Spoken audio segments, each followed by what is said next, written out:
Hi. Hello. So I hear so many people talk about their business. Like, I'm in business, I'm running my business. I don't know why my business is not succeeding.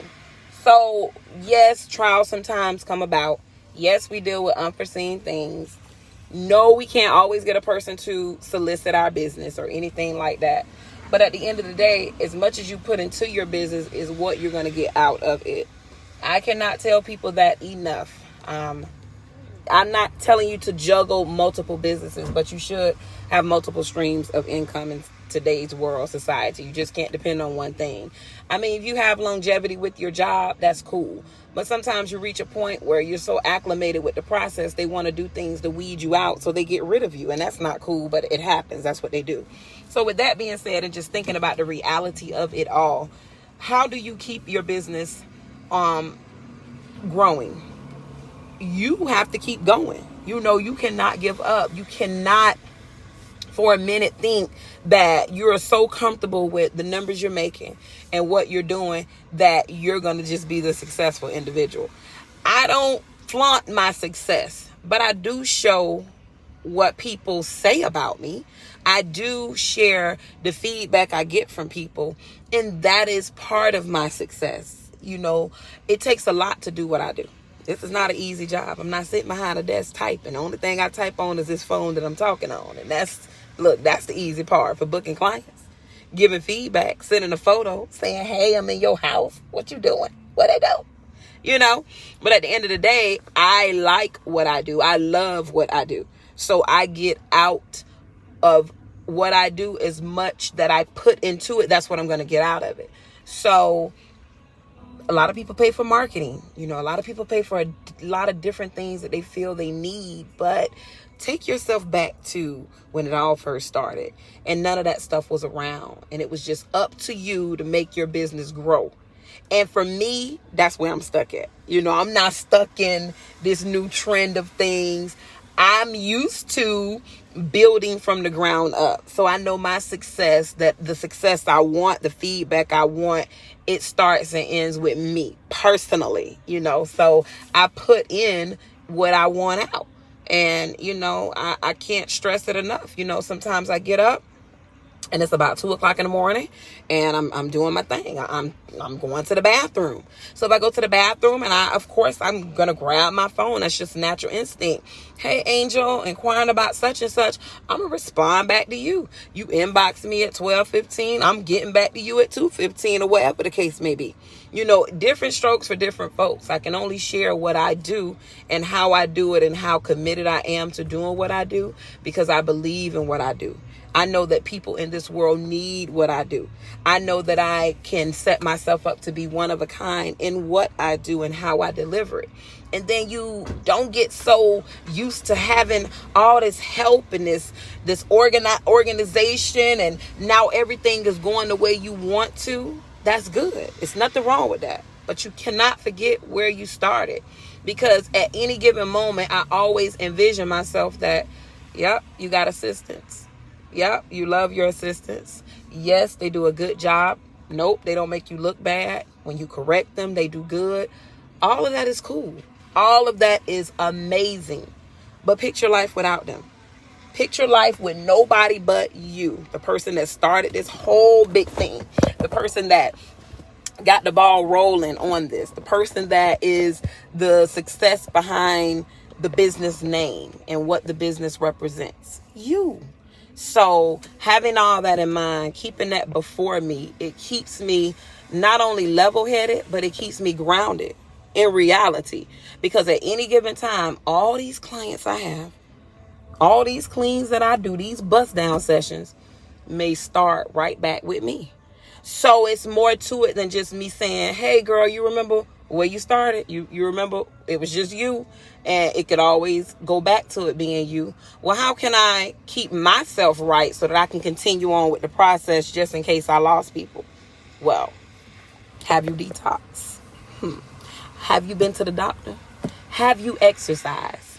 Have you exercised more than just your body? Have you exercised your mind? Have you put something before you that you've never done before? Have you channeled that into your children? See, being successful and having a business, it has so many different dynamics behind it because you are your FMLA. You are your PTO. You are your success. You are your, look, the wealth lies with you. And it takes so much more on our part as individuals that we lose track and lose sight of those small things. Because sometimes we get so caught up in the success of it that we don't see the reality of it. And I know people deal with, depression. I know people have been what they call, I've been big boned all my life. Well, you just can't go through life covering over what you're dealing with that's not making you happy with excuses. I am here to tell you that you can be successful all the way around. And then you start to feel a lot better about your business. You start to represent yourself differently. You start to think about yourself in a more, how can I say it? In a more delightful way, because everything is how you want it to be. And then at the end of the day, if something happened, if something unforeseen came up, you dotted all your I's and crossed all your T's. So you just chump it up to stuff just happened. I'm in an imperfect world. I'm imperfect. Things just happen. But if you're not doing anything on your part to make sure the functioning of your business is good, to make sure the functioning of your body is good, to make sure the functioning of your mind is good, and then things fall apart, it's all on you. You are the reason. You are the cause. And this has nothing to do with things that are unforeseen. We're just talking about what you can do on your part. And we make so many excuses for our actions. We make so many excuses of why we're not doing something for ourselves. But I'm here to tell you, I can't save the world until I save my children and myself. I can't do that. I can't have a dirty home and I'm cleaning everybody else's home.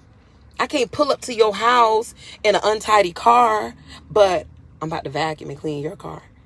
I can't profess to say your health is your greatest wealth and I'm 50, 100 pounds overweight. It just don't go together. And this is not a pick on you game. This is just the reality of it.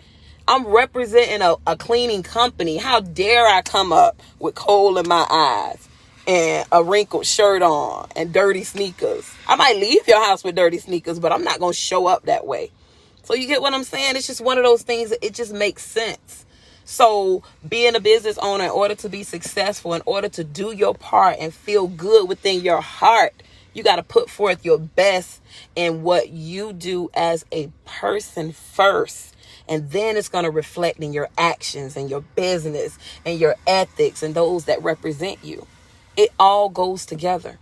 So it takes a little humility on our part. I talk to people all the time and people always making excuses for their actions. And you may tell them something that needs to be done and they make an excuse for that. If my mama come to me right now at 40 years old and like, Angel, I think you need to. I'm just going to look at my mom. I'm listening to my mom and I'm going to devour what she's telling me because I don't know it all. And me and my mom does not see eye to eye on everything. But 99.999% of the time, she's right. She's right. So I can't argue with what's right. So in order for you to be successful, don't go against what's right. Make it an aim to always do just that. We get shaky. I'm sideways. I'm imperfect. I got to get on my knees. I got to pray. I got to go back that way and come on back up again. I make it an aim to try to do that. I try to do it because I know that if I'm telling it to my kids, I don't want them to look at me and be like, but look at you, They'll do that. I mean, I'm open with my kids. Mom, you know you're wrong. You're dead wrong, Mom, but you told us to do this, but you're doing that. So just know success lies within you. Your business can prosper. There are so many Walmarts, Dollar Generals, Dollar Trees, Targets, and they're all successful. They all sell similar items, but they're not reflecting on, Dollar Tree isn't reflecting on what Dollar General sells. They're not doing that. Target is not reflecting on what Walmart sells, and they're still successful. So I know there's tons of other people out there that do what I do. They clean. I want to be friends with them. It's no competition because I could never clean and be on their level, and they could never do the same thing, because we're two totally different people. And it shouldn't be competitive thing. It should just be a collaborative thing. Like, I love people. I like to see people successful. I like to troubleshoot and help them find different ways to reach that level of success as well, because there are so many different ways I can reach my levels of success ongoing. It's just not one way. What I'm doing right now may not work 5 years from now. God, I hope I ain't cleaning in 5 years. Jesus. You know it's something out there better for me, okay? You hear me and you know my prayer. Amen. But with all that being said, seriously, we have to just do some self-reflection before we can be better. So think about it. Write it down. Instill it in your day-to-day activities. Peace, y'all.